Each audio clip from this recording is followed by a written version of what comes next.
வணக்கம். வடலியின் இரவு நேர பிரதான செய்திகள். முதலில் தலைப்புச் செய்திகள். ஊழலுக்கு எதிரான அரசின் திட்டத்திற்கு ஆதரவு வழங்க தயார். ஜனாதிபதியிடம் அமெரிக்க உதவி ராஜாங்க செயலாளர் தெரிவிப்பு. அரசியலமைப்பு குழுவின் தலைவராக ஸ்ரீதரன் நியமிப்பு.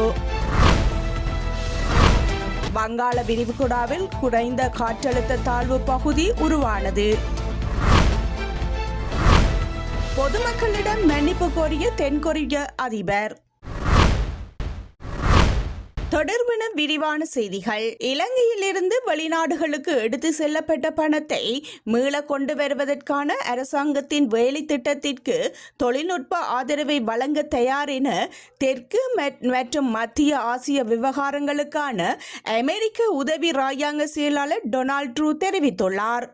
ஜனாதிபதி அனுரகுமார திசாநாயகவிற்கும் டொனால்ட் ட்ரூவுக்கும் இடையிலான சந்திப்பு இன்று ஜனாதிபதி அலுவலகத்தில் இடம்பெற்ற போதே அவர் இதனை தெரிவித்தார். தொடர்ந்து கருத்து தெரிவித்த அவர், தற்போதைய அரசாங்கத்தின் ஊழலுக்கு எதிரான வேலை திட்டத்திற்கு தேவையான போதெல்லாம் ஆதரவு வழங்க தயார் எனவும் குறிப்பிட்டார்.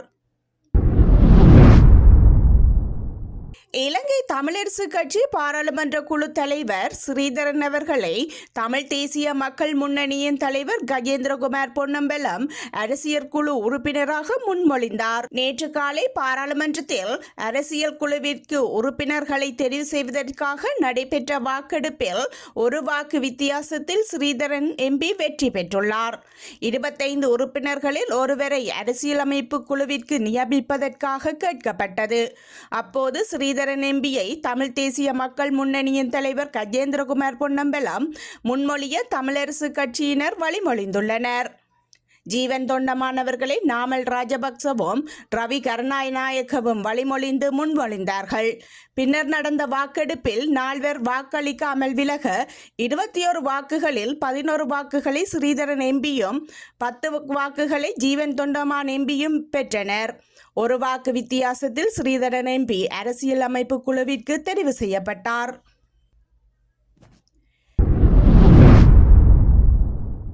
யாழ் மாவட்டத்தில் பல்வேறு பகுதிகளில் 300 பவுன் நகைகளை திருடிய சம்பவம் தொடர்பில் நீண்டகாலமாக தேடப்பட்டு வந்த பிரதான சந்தேக நபர் போலீசாரினால் கைது செய்யப்பட்டுள்ளார்.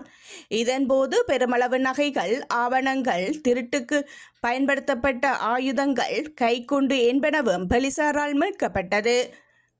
சம்பவம் தொடர்பில் மேலும் தெரிய வருவதாவது: யாழ்ப்பாணம், கோப்பாய், மானிப்பாய், சுன்னாகம் பகுதி போலீஸ் பிரிவுகளில் கடந்த 2 வருடங்களாக துவிச்சக்கர வண்டியில் முகத்தை மறைத்து சென்று நூதனமாக நகைகளை திருடும் சம்பவங்கள் தொடர்ச்சியாக இடம்பெற்றன. குறித்த சம்பவங்கள் தொடர்பில் போலீசாரால் நீண்டகாலமாக தேடப்பட்ட புங்குடுதீவை சேர்ந்த பிரதான சந்தேக நபர் கொழும்பில் தலைமறைவாக இருந்தபோது இந்திக்க தலைமையிலான யாழ்ப்பாணம் குற்றத்தடுப்பு பிரிவு போலீசாரால் நேற்று கைது செய்யப்பட்டார். இதன்போது சந்தேக நபரின் மனைவி அங்கிருந்து தப்பியோடியுள்ளார். சந்தேக நபரிடமிருந்து 90 பவுன் நகைகளை மீட்கப்பட்டதுடன் திருடிய நகைகள் விற்ற பணத்தில் சந்தேக நபர் கொழும்பில் சொகுசு வீடொன்றை அமைத்தமையும் போலீஸ் விசாரணையில் கண்டறியப்பட்டுள்ளது. சந்தேக நபரிடமிருந்து திருடப்பட்ட நகைகளை வாங்கிய கொழும்பை சேர்ந்த 3 பேரும் யாழ்ப்பாணம் போலீசாரால் கைது செய்யப்பட்டனர். பிரதான சந்தேக நபரை இன்றைய தினம் யாழ்ப்பாணம் நீதவான் நீதிமன்றத்தில் முற்படுத்த போலீசார் நடவடிக்கை எடுத்துள்ளனர்.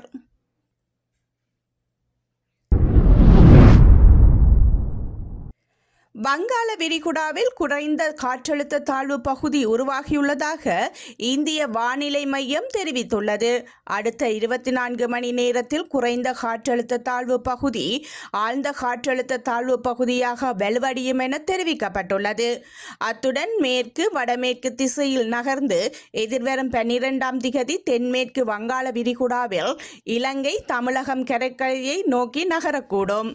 காற்றழுத்த தாழ்வு பகுதி காரணமாக வங்காள விரிகுடாவில் மணிக்கு 55 கிலோமீட்டர் வேகத்தில் பலத்த காற்று வீசும் எனவும் தெரிவிக்கப்பட்டுள்ளது. இதேவேளை இலங்கையின் கிழக்கு கடலில் ஏற்பட்டுள்ள கொந்தளிப்பு காரணமாக எதிர்வரும் நாட்களில் நாட்டின் வானிலையில் தாக்கம் ஏற்படுத்துவதற்கான சாத்தியக்கூறுகள் காணப்படுவதாக வளிமண்டலவியல் திணைக்களம் தெரிவித்துள்ளது.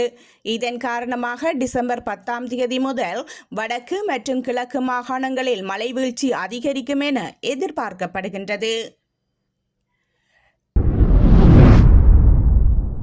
பல நகர்ப்புறங்களில் தேங்காய் ஒன்றின் விலை 200 ரூபாய் வரை உயர்ந்துள்ளது. கிராமப்புறங்களில் தேங்காய் ஒன்றின் விலை 160 ரூபாய்க்கும் அதிகமாக விற்பனை செய்யப்படுகின்றது. ஹபராதுவ நகரிலும் அதனை சார்ந்த பிரதேசங்களிலும் தேங்காய் ஒன்றின் விலை 180 ரூபாவாகும். தேங்காய் போதிய கையிருப்பில் இல்லாததால் விலை உயர்ந்துள்ளதாக வியாபாரிகள் கூறுகின்றனர். கொழும்பின் சில பகுதிகளில் தேங்காய் பாதியொன்று 100 ரூபாய் தொடக்கம் 120 ரூபாய்க்கு இடைப்பட்ட விலையில் விற்பனை செய்யப்படுகின்றது. தேங்காய் விலை மேலும் உயரும் என்று சந்தை வட்டாரங்கள் தெரிவிக்கின்றன. தேங்காய் அறுவடை குறைந்ததாலும் தேங்காய் தொடர்பான ஏற்றுமதிக்கு தேங்காய் பயன்பாடு அதிகரித்துள்ளதாலும் தேங்காய் விலை அதிகரித்துள்ளமை குறிப்பிடத்தக்கது.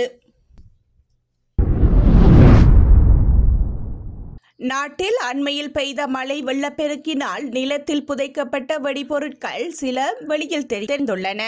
முல்லைத்தீவு முள்ளிவாய்க்கால் பகுதியில் இவ்வாறு இந்த சம்பவம் இடம்பெற்றுள்ளது. முள்ளிவாய்க்கால் பகுதியில் இந்த வெடிபொருட்கள் காணப்பட்டுள்ளமை தொடர்பில் முல்லைத்தீவு போலீசாருக்கு கிடைக்கப்பெற்ற தொலைபேசி முறைப்பாட்டிற்கமைய சம்பவ இடத்திற்கு சென்ற போலீசார் குறித்த பகுதியினை அடையாளப்படுத்தியுள்ளனர். இது விடுதலை புலிகளின் காலத்தில் நிலத்தில் புதைக்கப்பட்டிருக்கலாம் என நம்பப்படுகின்றது.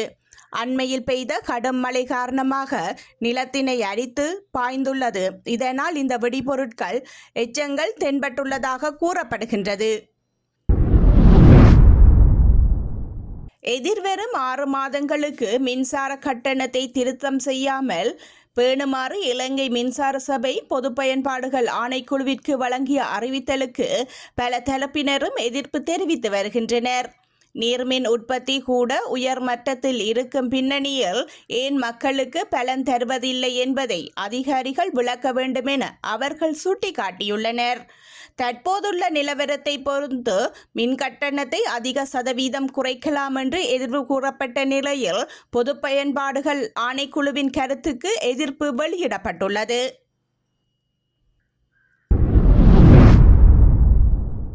தனது அரிசி உற்பத்தி ஆலையை சரிபார்க்குமாறு வர்த்தக அமைச்சிடம் ஆலை உரிமையாளர் லங்கேஸ்வர மித்ரிபால தெரிவித்துள்ளார். பாரிய அரிசி உற்பத்தியாளர்கள் கையிருப்புகளை மறைத்து வருவதாக வர்த்தக அமைச்சர் வசந்த சமரசிங்க பாராளுமன்றத்தில் தெரிவித்த நிலையில் லங்கேஸ்வர மித்ரிபால இவ்வாறு பதிலளித்துள்ளார்.